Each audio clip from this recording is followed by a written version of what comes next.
কি রে, আজকের দিনে তুই এরকম পাঁচের মতো করে রেখেছিস কেন? মুখটা কি হয়েছে? আর বলো না, পুরুষ মানুষের আবার স্বাধীনতা। আরে হয়েছেটা কি সেটা তো বলবি। পুরুষ মানেই স্বাধীন। তোর সমস্যাটা কি বল? সকালে ঘুড়ি উড়াচ্ছিলাম, মা ধরে পিটালো আর ঘুড়িও উড়াতে দিল না। ও, तो रुको जरा सबर करो। আরে এ দীপ, তোর আবার কি হলো? তোর মুখটা এরকম হয়ে আছে কেন? আর বলিস না, সকাল থেকে উঠেই বউ খ্যাটখ্যাট করছে, বাজারে যাও বাজারে যাও। এই পুরুষ মানুষের জীবনটাই হচ্ছে পরাধীন। আরে আজকে 80 বছর হয়ে গেল দেশ স্বাধীন, আর তোরা এখনো এইভাবে পড়ে আছিস। হায়রে তোদের পুরুষের জীবন।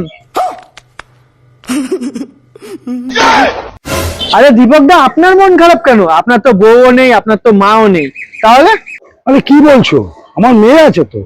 দেখো, আমি যা খেতে যাই মেয়ে বলে এটা কেউ না সেটা কেউ না, সব কিছুতেই বাধা। এত বছর দেশ স্বাধীন হয়ে গেছে, আমার নিজের স্বাধীনতা বলে কিছু নেই।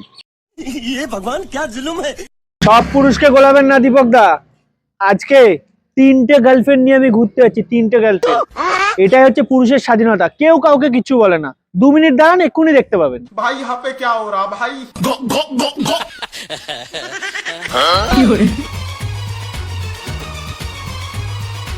দেখেন, এটাই হচ্ছে পুরুষের স্বাধীনতা। আর তোরা বলিস কি দেশ স্বাধীন হয়নি? আমরা স্বাধীন, পুরুষরা স্বাধীন, আমরা স্বাধীন।